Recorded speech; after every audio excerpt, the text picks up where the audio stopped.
Scary ghost stories aren't for the faint of heart. From tales of haunted hotels that you can still visit and houses crawling with specters, and supernatural encounters straight out of a Halloween movie, these scary ghost stories, which are actually said to be true, will kill, pun intended, at your autumn bash, your kid's sleepover, or an adults-only wine or air candy corn cocktail night. In this video, we are going to discuss Scariest Ghost Encounter Stories. The video is going to be amazing, so make sure you stick to the end.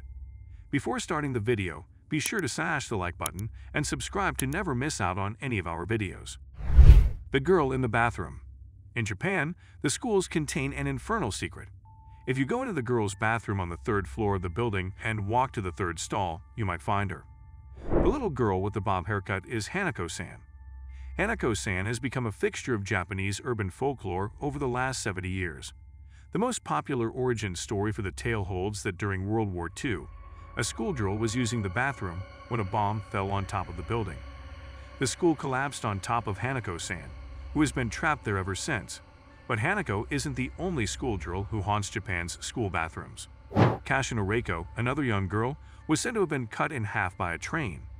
Now her disfigured spirit inhabits bathrooms, asking children to enter the stalls where her legs are.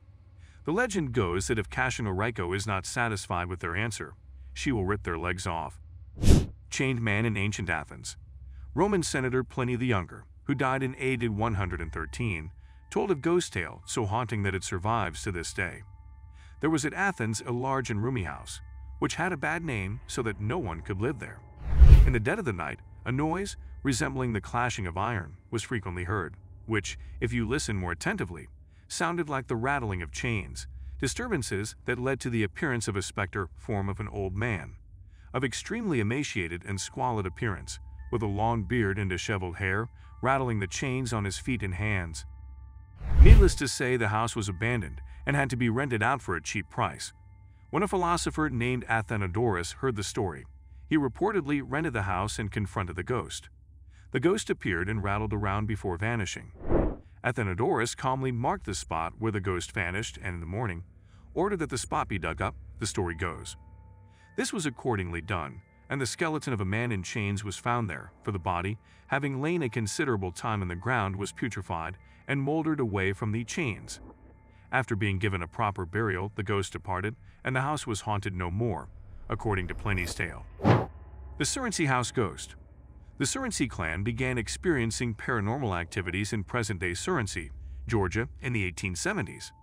Family members reported witnessing objects soaring across rooms, hearing laughter and crying, and seeing red eyes staring into the house. Food was thrown from their plates and utensils were twisted into unusable shapes. The townspeople speculated that these occurrences were cries for help from spirits who thought the family would be able to save them. On the day the family decided to finally leave the house, a fire iron allegedly floated up and started hitting one of the sons on the head. No one was ever brave enough to live in the house again, and the building went up in flames in 1925. The Weeping Woman. Her name was Maria. She lived in Mexico. She had long, dark hair and a covetous heart. The man she loved would not have her, so she took her children in a fit of rage, took them down to the river, and drowned them, one by one. When the man she loved spurned her again, she realized what she'd done. She took herself to the water and threw herself in, to subject herself to the same fate as her children. But heaven would not have Maria, and she was condemned to wander the world in perpetual grief. She is La Llorona, the Wailing Woman. The people who have seen her said they can see her walking, soaking wet, wearing all white, and she can be heard crying out for the little ones she killed. The Amityville Haunting.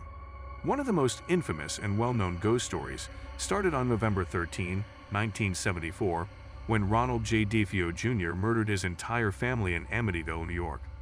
However, it wasn't the six-person homicide that put this sleepy little Long Island town on the map. It was the home's paranormal activity, which began 13 months later when it was acquired by the Lutz family. Of course, details of the haunting, like most hauntings, are unconfirmed, but the Lutz claim that during their 28-day stay they witnessed several strange and unexplainable events. Doors flew off their hinges, slime seeped out of walls, and there were ghosts. Let us know your opinion in the comments section below. This was all for today. Hope you liked the video. Do not forget to subscribe to our YouTube channel. Stay safe, and we will be back soon with another video.